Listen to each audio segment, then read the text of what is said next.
They had ruled their part of the galaxy for 12,000 years. They were beautiful creatures. Their skin was pale and almost see-through, like glass filled with soft light. Their bones were hollow and light. Their world had gentle gravity and warm winds. No dangerous animals lived there anymore. They had forgotten what it meant to be afraid. They built great cities that floated in the clouds. They created ships that could travel between stars in hours. They made art and music and poetry. They studied the universe with wonder and joy. War was something they read about in ancient history books. Violence was a disease that other primitive species suffered from. They believed they had evolved beyond such things. Then the devouring came. Nobody knew where it started. One day, a colony world on the edge of space simply went silent. When scout ships arrived to investigate, they found nothing. Not ruins, not bodies, nothing at all. The entire planet had been stripped down to bare rock.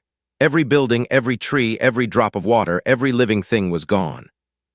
At first, the Council thought it was a natural disaster, perhaps a new type of cosmic event. They sent scientists to study it. The scientists never returned. More worlds went dark, then more. The darkness spread across the star maps like a growing stain. Ambassador was the one who finally saw the enemy with her own eyes. She had been visiting a mining colony when the sky turned black, not from clouds, from movement. Billions of small shapes blocked out the sun, moving together like one giant creature. They fell upon the colony like rain made of teeth. Barely escaped. Her ship jumped away just as the swarm began eating through its hull. She watched through the rear cameras as the colony disappeared beneath a living wave of hunger. The whole thing took less than 1 hour. She stood before the Confederation Council 3 days later. Her hands would not stop shaking. The soft glow under her skin had turned pale and sick.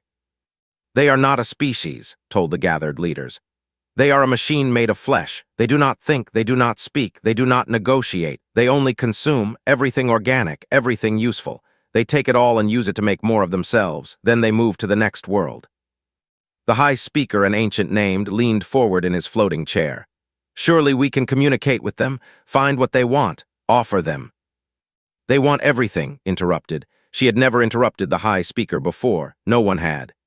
They will not stop until they have consumed every living thing in this galaxy. I watched them eat children, High Speaker. They did not slow down, they did not hesitate. We are food to them, nothing more. The council chamber fell silent. For the first time in thousands of years, they understood fear again. What about our defense fleet? Someone asked. We have no defense fleet, Admiral replied quietly. He was the commander of the Space Force, which was mostly used for rescue operations and scientific missions. We have transport ships, exploration vessels, medical cruisers. We have never needed weapons. Then build them. With what knowledge? We abandoned weapons research 8,000 years ago. We do not even have records anymore. By the time we could develop something useful, the devouring will have reached the core worlds. Closed his large, dark eyes. When he opened them again, they were filled with something none of them had ever seen in him before. Despair. Then we are finished, he whispered.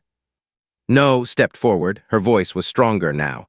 There is one option, one species that might be able to help us.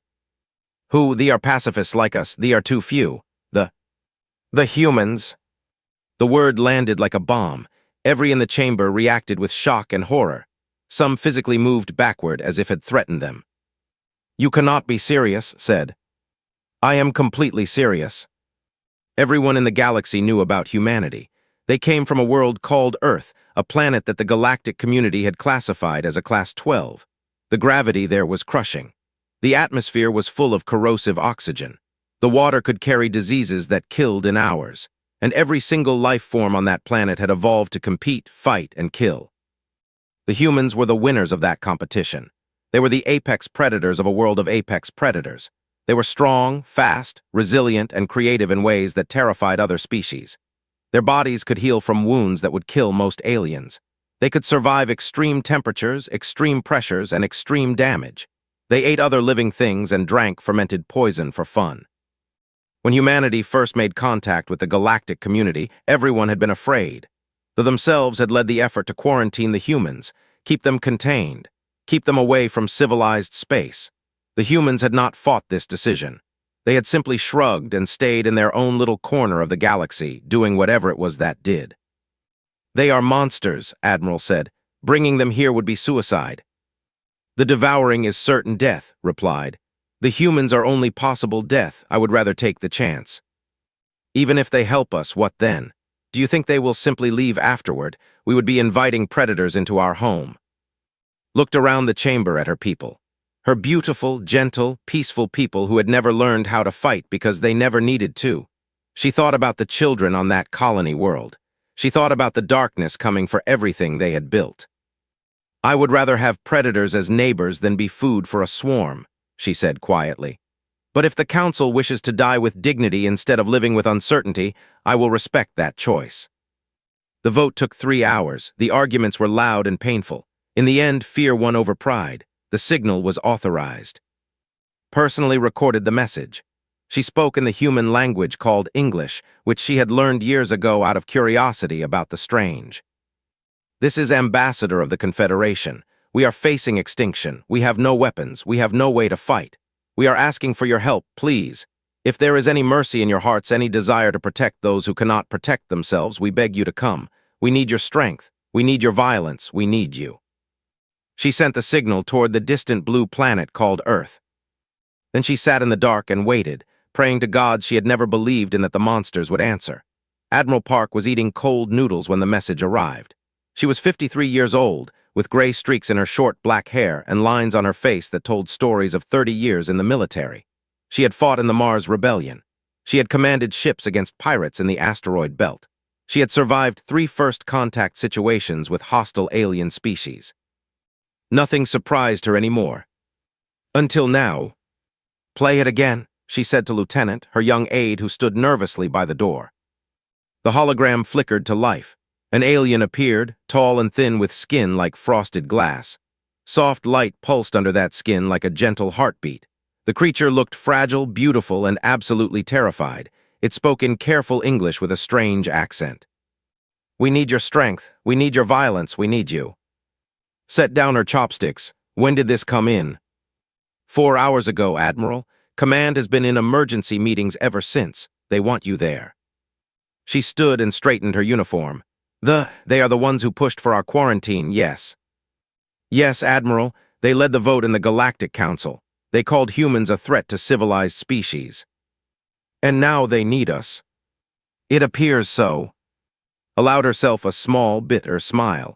Interesting how danger changes perspective. The United Earth Defense Council met in a bunker 2 kilometers beneath Seoul. The room was full of generals, admirals, politicians, and scientists. They had all watched the message. They had all seen the data that came with it. 17 star systems consumed, billions dead, an enemy that could not be reasoned with. This is not our problem, General argued. He was a large American man with a red face and loud voice. The galaxy wanted us locked away. Fine, we stayed locked away. Why should we die for people who hate us? Because if this devouring is real, it will not stop at space, Doctor replied. She was a small woman with glasses and messy hair, the lead for Earth's government. I have studied the data. This swarm consumes all organic matter. It does not care about borders or treaties. Eventually, it will reach us. Eventually could be 1,000 years. Or it could be 10. We do not know, but I know this. If we wait until they reach our borders, we will be fighting alone. If we help now, we have allies. The argument continued for hours. Some wanted to help immediately. Some wanted to ignore the message entirely. Some wanted to use this as an opportunity to end the quarantine and prove humanity's worth to the galaxy. The voices grew louder and angrier. Captain listened in silence. She was 40 years old, average height, with the kind of face that people forgot easily. That was useful in her line of work. She commanded the warship Hammer of Dawn, the most decorated vessel in Earth's fleet. Her crew had fought enemies that would give most aliens nightmares. They were good at their job. Their job was violence. When the room finally grew quiet enough, she spoke. Her voice was not loud, but something about it made everyone stop and listen. You are all asking the wrong question, said. You are asking whether we should help, whether it benefits us, whether they deserve our help after treating us like dangerous animals. She stood and walked to the holographic display, showing the spread of the devouring across the star map. The real question is simpler. There are people dying, billions of them, innocent people who never did anything wrong except be born on peaceful worlds. They cannot defend themselves. They have no weapons, no training, no understanding of how to fight. She turned to face the room. Her eyes were calm and steady. We know how to fight. We have spent our entire history learning how to fight. Every war on Earth, every conflict, every struggle taught us something new about violence. We became what the galaxy fears because our world demanded it. That is exactly why we should stay out of this, interrupted. We did not choose to be this way. No, we did not, but we can choose what to do with it. Pointed at the hologram of Ambassador, frozen mid-plea. She is terrified of us, look at her. Even asking for help scares her. She thinks we might be worse than the thing eating her people. And maybe she is right to be scared. We are dangerous. We are violent. We are everything they fear. Her voice softened slightly. But we are also human. That means something. It has to mean something. All that violence, all that strength, all that danger, is it just for ourselves? Do we only know how to kill for our own benefit, or can we be something more? The room was completely silent. I am going, said simply. My crew will follow. I am not ordering them. I asked, and they said yes, every single one of them, because they understand something that maybe the rest of the galaxy does not understand about humans yet. What is that? Asked. Met her eyes. We protect people. That is what we do. Even people who hate us, even people who fear us, even people who locked us away because we made them uncomfortable. We protect them anyway, because if we do not, then all that power means nothing. We are just monsters, like they said. She sat back down. I would rather die proving them wrong than live, knowing they were right. The vote happened 30 minutes later. It was not even close. Admiral Park took command of the response fleet. 37 warships were gathered. The Hammer of Dawn would lead them. 12,000 soldiers volunteered for ground operations. There were more volunteers than spots available. They had to turn people away. The ships launched from Earth orbit 2 weeks later. Lieutenant watched from the command center as the fleet disappeared into the jump points, crossing light years in seconds, heading toward the desperate people who had called for help. Do you think they will be grateful? He asked Admiral. No, she replied honestly. They will be afraid of us. They will watch us fight, and it will confirm everything they believe about humans. They will see us do terrible things to save them, and they will wonder if they made a mistake calling us. Then why go? Turned away from the window. Because whether they appreciate it or not, whether they accept us or not, whether they ever see us as anything other than monsters or not, those people need help. And we can help. That is enough reason. It has to be. The fleet traveled for 3 days through jump space. Captain used the time to study everything they knew about the devouring. It was not much. Nobody had survived a prolonged encounter with the swarm. The information they had came from distant observations and fragments of dying transmissions. But had fought unknown enemies before. She had learned that the key was never to assume anything. Watch the enemy, learn its patterns, find its weaknesses. Every enemy had weaknesses. You just had to survive long enough to discover them. She gathered her officers in the briefing room. We are walking into a war zone with minimal information against an enemy we do not understand, she told them. Our allies are civilians who have never seen combat. They will be useless in a fight. Some of them will probably get in our way. Some of them might even cause problems because they do not understand what war requires. She looked at each of them in turn.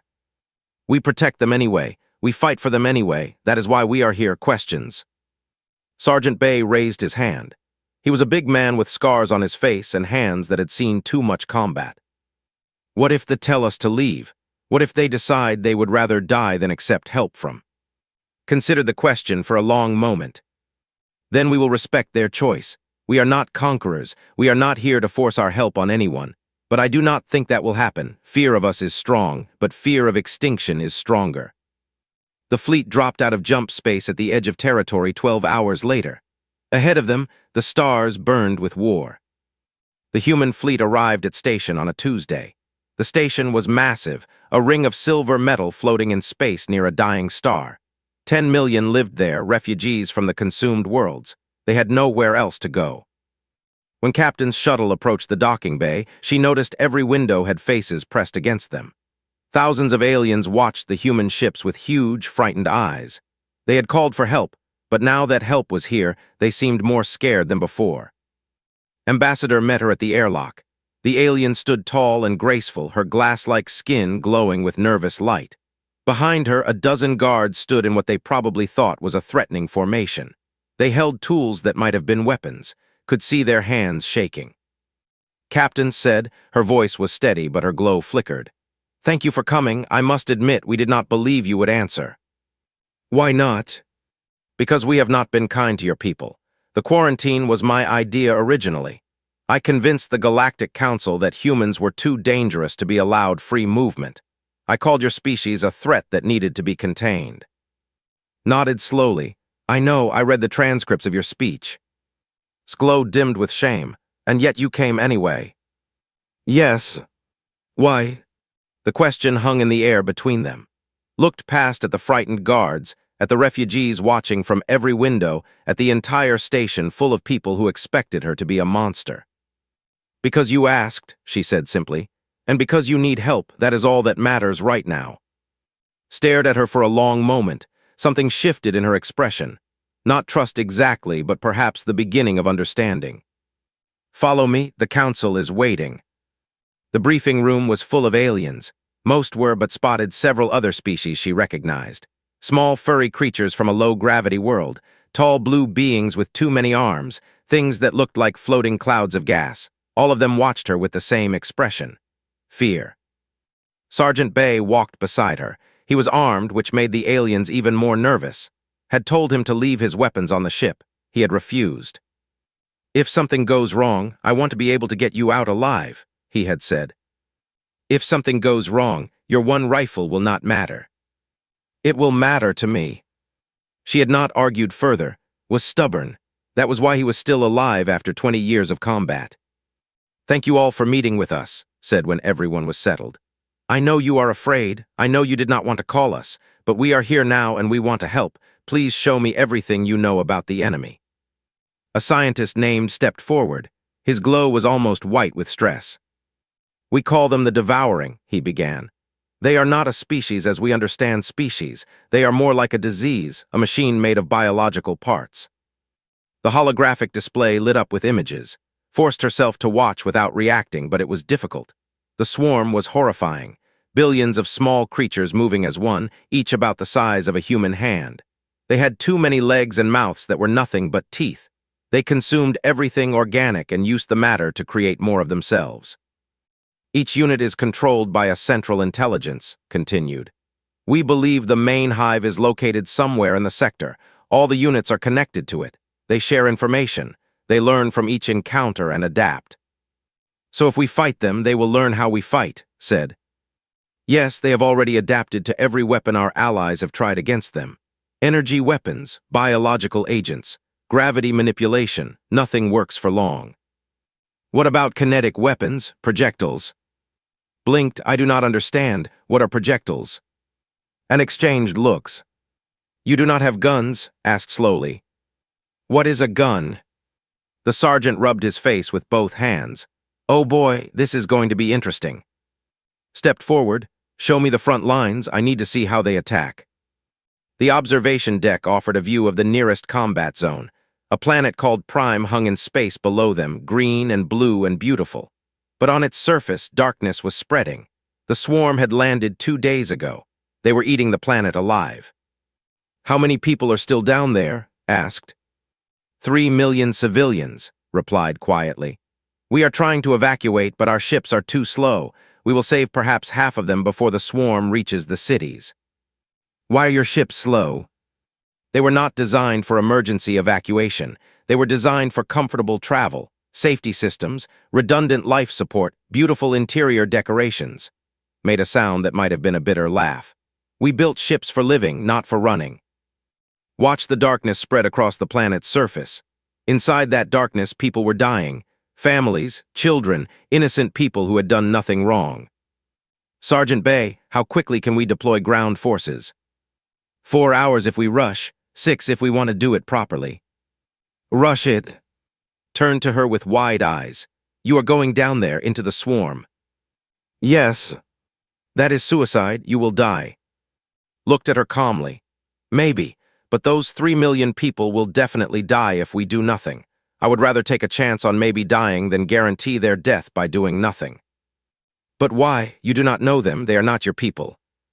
It was such a strange question, thought about how to answer. They had lived in peace for so long that they could not understand why anyone would risk death for strangers. The concept was alien to them in a way that went beyond species. Because they are people, said finally. They are alive, they are afraid, they deserve a chance to survive, that is enough reason. His glow flickered with something could not identify. We are not like you, the ambassador said softly.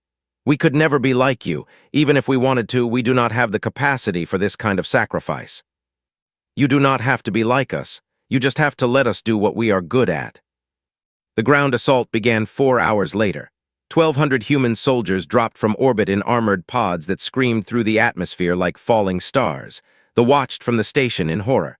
They had never seen anything like it. The pods were crude, violent things designed for one purpose: getting soldiers to the ground as fast as possible. Sergeant Bay led the first wave. He hit the ground running, his powered armor absorbing the impact.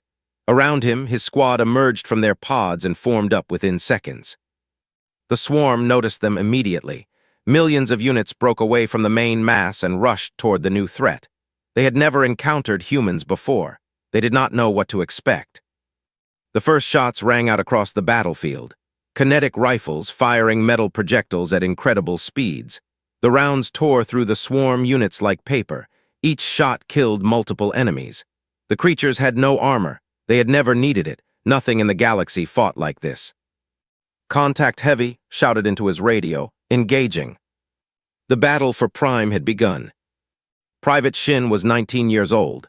This was her first real combat deployment. She had trained for 3 years, passed every test, proven herself ready, but training was not the same as reality. The swarm came at her like a wave, teeth and legs and hunger. She fired until her magazine was empty, reloaded, fired again. Creatures died by the hundreds in front of her, but more kept coming, always more. Fall back to secondary position, her squad leader ordered. Tried to move, her legs were shaking. Fear. Real, honest fear unlike anything she had felt in training. Then she heard the screaming. Behind her, a group of civilians were trapped. Their evacuation shuttle had been damaged. They huddled together, glowing with terror, unable to run, unable to fight. Those people need help, shouted. We have orders, fall back. She looked at the civilians, at the swarm closing in on them, at her squad retreating to safety. She did not follow orders. Ran toward the civilians, firing as she moved. The swarm tried to stop her. She did not let them. Her training took over. Move, shoot, keep moving, never stop moving. She reached the shuttle and planted herself between the swarm and the terrified aliens. Stay behind me, she screamed. They did not understand her language, but they understood her actions. The young human was protecting them. This tiny was standing alone against a tide of monsters, fighting for people she had never met. Held that position for 17 minutes. She killed so many swarm units that their bodies formed a wall in front of her. When her ammunition ran out, she used her combat knife. When her knife broke, she used her armored fists. Reinforcements finally arrived. Sergeant himself led the rescue team. He found standing on a mountain of dead creatures, her armor cracked, her hands bloody, her eyes wild with exhaustion and fear, but still standing, still fighting. Behind her, every single civilian was alive. Good work, Private, said quietly.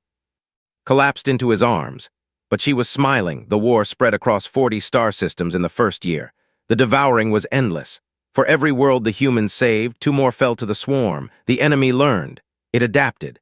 It grew stronger with each battle, each consumed planet adding to its mass and intelligence. But humans learned too. They learned faster. Captain stood on the bridge of the Hammer of Dawn, watching the tactical display update in real time. Red dots represented enemy swarm concentrations. Blue dots were Allied forces. There were far more red dots than blue. Status report, she ordered. Lieutenant O'Meara responded crisply. She was 25 years old and had already seen more combat than most soldiers see in a lifetime. The is under siege. Estimated time until complete consumption, 72 hours. Their government is requesting immediate evacuation assistance. And the system? Holding, barely. Sergeant Bay's ground forces have established a defensive line around the capital city. Civilian evacuation is proceeding at 40% efficiency. Why so slow? The refuse to board ships piloted by humans. They would rather wait for their own vessels. Closed her eyes briefly. This was a constant problem. The species they were trying to save did not trust them. Even after watching humans die by the thousands to protect alien worlds, the fear remained. Humans were dangerous, violent, scary. Tell them they can wait for their own ships if they want, said. But also tell them the swarm does not care about their comfort level. They can be afraid of us and alive, or they can feel safe and be dead. Their choice. The message was delivered. Most of them chose to board human ships. Some did not, tried not to think about them. Admiral Park arrived on the Hammer of Dawn a week later for a strategic review. She looked tired. Everyone looked tired now. The war was eating them alive, just more slowly than the swarm ate planets. "We are losing," said bluntly when they were alone in quarters. "I know. The fleet has taken 37% casualties. Ground forces are worse, 42%. We do not have enough ships. We do not have enough soldiers. We are fighting an enemy that multiplies faster than we can kill them." Poured 2 glasses of soju. They were not supposed to drink on duty. Neither of them cared anymore. "What do you suggest?" she asked. "We need to find the hive, the central intelligence that controls the swarm. If we can destroy that, the rest will fall apart. We do not know where it is." "Then we find out." Took a long drink. "I am authorizing deep reconnaissance missions, volunteer only. Most of these teams will not come back, but if even one of them locates the hive, we can end this." The volunteer lists filled up within hours. Humans did not hesitate to sign up for suicide missions if it meant protecting others. This confused the observers greatly. "Why do they volunteer to die?" Ambassador asked. "They do not volunteer to die. They volunteer to try. There is a difference." "What difference?" "The odds of survival are less than 3%. "Yes, but that is not zero, and if they succeed, billions of people will live. They consider that trade worthwhile." Was quiet for a long moment. Her glow had changed over the past year. It was less fearful now, more curious. "Your species confuses me," she admitted. "We confuse ourselves sometimes." The reconnaissance missions launched. 23 teams, only 2 returned, but one of them had the coordinates. The hive was located in the sector, just as the scientist had predicted. It orbited a dead star, a massive organic structure the size of a small moon. All the swarm units in the galaxy were connected to it. Destroying it would end the devouring forever. "That is heavily defended," Admiral observed, studying the scout data. "Billions of swarm units in close orbit. Our entire fleet could not punch through that." "Then we do not punch through," said. "We find another way." The plan took 3 months to develop. They called it Operation Final Dawn. The idea was simple. The execution would be anything but. The fleet would engage the swarm defenders in a direct assault, drawing as many units away from the hive as possible. Meanwhile, a small strike team would approach from the opposite side using stealth ships. They would board the hive, plant nuclear charges in its core, and detonate them remotely. "The assault fleet will be destroyed," said quietly during the final briefing. "Not destroyed, sacrificed," looked at the officers gathered around the table. "We need to keep the swarm busy long enough for the strike team to complete their mission. That means we fight until we cannot fight anymore. No retreat, no surrender." "Who leads the strike team?" "I do." Shook her head. "Absolutely not. You are too valuable." "I am exactly valuable enough. The strike team needs someone who can make decisions under pressure. Someone who will not hesitate when things go wrong. Someone who is willing to die to finish the mission." She met sighs. "That is me." "And if you do not survive?" Smiled slightly. "Then you will have a very nice funeral for me. I expect flowers." The argument continued for another hour, but everyone knew how it would end. Would lead the strike team. That was simply how things were. The assault began on a Monday. The human fleet dropped out of jump space in perfect formation, 37 warships facing an enemy that outnumbered them billions to 1. The swarm reacted immediately, billions of units converging on the new threat. "All ships weapons free," commanded from the fleet flagship. The space around the dead star erupted into violence. Kinetic cannons tore through swarm clusters. Missiles detonated with nuclear fire. Ships pushed forward into the enemy mass, their crews knowing they would not return. The cruiser Sol took 17 direct hits before its reactor breached. Captain ordered his crew to abandon ship, then rammed his dying vessel into the largest concentration of enemies he could find. The explosion killed millions of swarm units. The destroyer Morning Star lost its engines within the first hour. Rather than drift helplessly, the crew voted to activate their jump drive without a destination lock. The resulting energy discharge vaporized everything within 200 kilometers, including themselves. Ship after ship fell. Crew after crew made the same choice. They sold their lives dearly, buying time with blood and fire. Meanwhile, Strike Team slipped through the chaos. Her stealth ship was small and cramped, holding only 20 soldiers. Sergeant Bay sat beside her, checking his weapons for the 100th time. Approaching the hive, the pilot reported. No intercept, they are focused on the fleet. It is working, muttered. Do not celebrate yet. We still have to get inside that thing and get out alive. The hive loomed ahead, a mountain of organic matter pulsing with alien life. Up close, it was even more horrible than the images suggested. Veins the size of rivers ran across its surface. Mouths opened and closed randomly, hungry for anything that came close. I see a docking point, the pilot said, setting down in 30 seconds. Gathered her team, 20 soldiers, 20 humans willing to walk into a nightmare to save a galaxy that feared them. Remember the mission, she told them. Plant the charges, get out, detonate. Everything else is secondary. If you get separated, do not wait for rescue. Complete the mission. What if you go down, Captain? She looked at, then you finish it. The ship landed. The airlock opened. The smell hit them first, a rotting organic stench that made several soldiers gag through their helmets. Move, ordered. They moved. Inside the hive was a maze of tunnels and chambers, all made of living tissue. The walls pulsed around them. Things moved in the shadows. The strike team pushed forward, killing anything that got in their way. They lost 3 soldiers in the first chamber, 5 more in the tunnels. By the time they reached the core, only 12 remained. The core was beautiful in a terrible way. A massive organic heart, pumping power and intelligence to every swarm unit in the galaxy. Destroying it would end everything. Plant the charges, ordered. Maximum yield, timer set for 15 minutes. They worked quickly, too quickly. Someone made a mistake, the alarm went off. Swarm units incoming, hundreds of them. How much longer on the charges? 2 minutes. Made a decision. Sergeant Bay, take the team and get to the ship. I will finish here. Grabbed her arm. Like hell, we leave together or not at all. That is an order, Sergeant. Then court-martial me later. He turned to the others. Form defensive line, nobody leaves until those charges are set. They fought 12 humans against hundreds of swarm units in a chamber made of living flesh. They fought with rifles and knives and bare hands.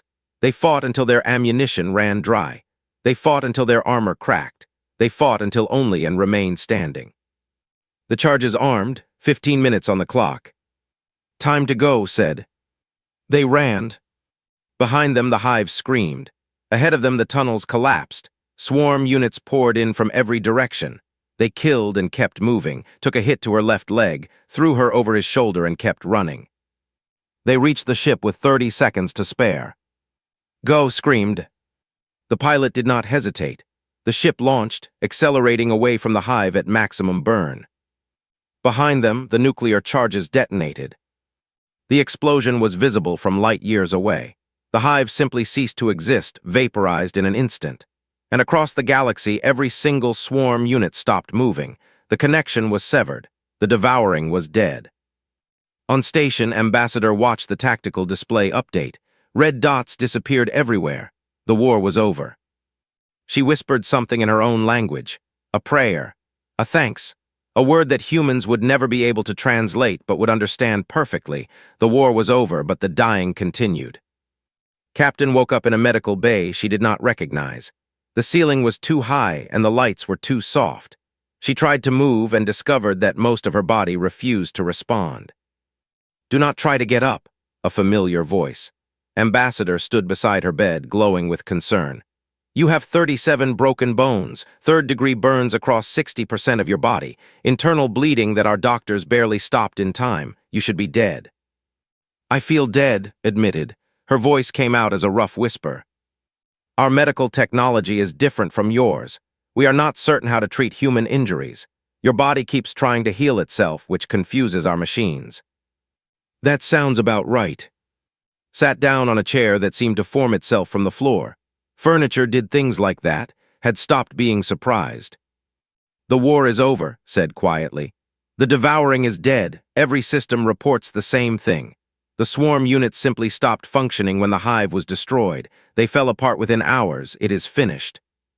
Closed her eyes. She thought about the fleet, about all those ships diving into certain death to buy her team time. "How many did we lose?" Was silent for a long moment. "How many?" repeated. 28 ships, 11,000 crew members, on the ground another 3,000 soldiers. His glow dimmed to almost nothing. Out of the 12,000 humans who came to help us, 4,000 remain. 8,000 dead, 2/3 of everyone who had answered the call. "Sergeant Bay." "Alive, he refused to leave your side for 3 days. We finally convinced him to sleep." "Private Shin." "Alive as well. She was injured in the final battle but is recovering. She has become something of a legend among my people." Let out a breath she did not know she had been holding. Some of them had survived. Not enough, never enough, but some. "What happens now?" she asked. "Now we rebuild. The Confederation has lost 400 billion citizens. 17 worlds are gone completely. It will take generations to recover." Paused. "Your people have also suffered. Earth's military strength is reduced by a significant margin. You are vulnerable." "Are you threatening us?" "No," Glow flickered with something like embarrassment. "I am apologizing. You sacrificed so much for us, and some of my people are already talking about reinstating the quarantine. They say humans are too dangerous to be allowed free access to the galaxy. They look at what you did in this war and they see only the violence." Laughed. It hurt her broken ribs, but she laughed anyway. "That is very predictable," she said. "You are not angry." "I am tired. I do not have energy for anger right now." Stood and walked to the window. Outside, station floated in space, still crowded with refugees but no longer filled with fear. Ships moved peacefully between the docking bays. Life continued. "I argued against them," said. "For the first time in my political career, I raised my voice in the council chamber. I told them that reinstating the quarantine would be the worst mistake we could make. I told them that humans were not our enemies, that they never were." "Did they listen?" "Some did, enough did. The quarantine will not be reinstated. In fact, several systems are offering humans full diplomatic status and trade rights. They saw what you did. They understand now." "Understand what?" Turned to face her. For a moment, the alien looked almost human in her expression. Tired, grateful, changed. "That fear was the wrong response. All these thousands of years, we looked at your species and saw predators, dangerous animals that needed to be contained. We never asked ourselves why you chose to stay contained. Why you did not simply break the quarantine whenever you wanted. You could have. We had no way to stop you." "We are not conquerors," said simply. "No, you are protectors. That is what I told the council. Humans are not dangerous because they enjoy violence. They are dangerous because they are willing to use violence to protect others. That is a completely different thing." She returned to the chair beside bed. "I was wrong about your species. My people were wrong, and I am sorry, truly sorry." Looked at the alien ambassador. This being had led the effort to quarantine humanity, had called them threats and monsters and dangerous animals. And now she was apologizing, admitting she had been wrong. "Apology accepted," said. "Just like that." "Just like that? What is the point of holding grudges? We have enough enemies in the universe. We do not need to make more among people who are trying to do better." Made a sound that might have been a sob or a laugh. Her species had similar expressions for both. "How do you do it?" she asked. "How do you forgive so easily? How do you sacrifice so much for people who treated you so badly?" Thought about the question. She thought about Earth, a world of constant competition and struggle. She thought about humanity's long history of war and violence and cruelty. She thought about all the terrible things humans had done to each other. But she also thought about the good things, the kindness, the generosity, the way humans could look at a stranger in pain and feel the need to help. "We have done terrible things," she said finally. "To each other, to our planet, to species we encountered before we were ready. We know what it means to be monsters. We have been monsters." She met eyes. "But we have also been heroes, helpers, protectors. We have that capacity too. And somewhere along the way, we decided that was the part of ourselves we wanted to be. Not because we stopped being dangerous, but because we learned to point that danger in the right direction. At things that deserve destruction." "Yes." Nodded slowly. "The devouring deserved destruction. You gave it to them."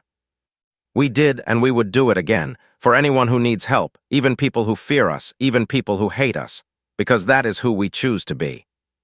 1 year later, a memorial was built on station, a wall of names, 8,000 names, human names. Admiral Park came for the dedication ceremony. She looked older now, carrying the weight of all those lost soldiers. But she also looked proud. They had accomplished something important, something worth remembering. Ambassador stood beside her as the ceremony concluded. "I have a question," said, "something I have wondered about since the war ended." "Ask." "Your people call us aliens, but you also call yourselves aliens when speaking to us. Whose perspective is correct? Who are the real aliens?" Smiled slightly. It was a strange question, but somehow fitting. "Neither, both. The word alien just means stranger, someone from somewhere else. From our perspective, you are aliens. From your perspective, we are aliens. Neither view is wrong. We are all strangers to each other until we choose not to be." "And how do we choose not to be strangers?" "By talking, by learning, by fighting together against common enemies." Looked at the memorial wall. "By dying together. There is nothing like shared sacrifice to make people feel less alien to each other." Considered this. Then perhaps some good came from this war after all, beyond just survival. Perhaps. They stood in silence for a while, two species who had been strangers, then enemies, then reluctant allies, and now something closer to friends. Finally spoke again. "The Galactic Council has voted to remove all restrictions on human travel and settlement. You are now full members of the galactic community with all rights and responsibilities that entails." "That is good news." "There is more. Several species have requested human military advisors. They saw what you accomplished against the devouring. They want to learn." Raised an eyebrow. "They want to learn how to fight. They want to learn how to protect themselves. There is a difference, as you taught me." "Yes, there is." The galaxy continued to turn. Worlds that had been consumed were gone forever, but new colonies rose on other planets. Species that had lived in peaceful isolation began building their first defensive systems. The universe was no longer as safe as they had pretended it was. But it was also no longer as lonely. Humans spread across the stars, not as conquerors, not as threats, but as partners, teachers, protectors. They brought with them their violence and their kindness, their danger and their love, their terrible capacity for destruction and their equally terrible capacity for sacrifice. The galaxy learned to stop seeing them as monsters, or rather, they learned to see the full picture. Humans were monsters, but they were also heroes. They were dangerous, but that danger protected those who could not protect themselves. On Earth, in a small cemetery in Korea, the families of the fallen gathered every year to remember. They placed flowers on graves. They spoke names that should not be forgotten. They told stories of sacrifice and courage to children who would grow up hearing about the time humanity answered a call for help from strangers and gave everything to save them. Private Shin attended every year. She was a captain now, commanding her own unit. But she never forgot that day on Prime when she stood alone against a tide of monsters to protect people she had never met. Someone asked her once why she did it, why she ran toward the civilians instead of retreating with her squad. "Because they needed help," she answered, "and I could help, that is enough reason." It was the same thing Captain had said, the same thing Admiral Park believed, the same thing 8,000 dead soldiers had proven with their lives. Humanity was dangerous. Humanity was violent. Humanity was everything the galaxy had feared. But humanity also showed up when called. They fought for strangers. They died for people who feared them. And when the universe needed monsters to stop a greater monster, humans brought total destruction. They pointed that destruction exactly where it needed to go. That was the human way. That was what it meant to be with a heart. The stars remembered, the galaxy learned, and humanity continued on as they always had. Ready to protect, ready to destroy, ready to be terrifying in exactly the right direction. Always,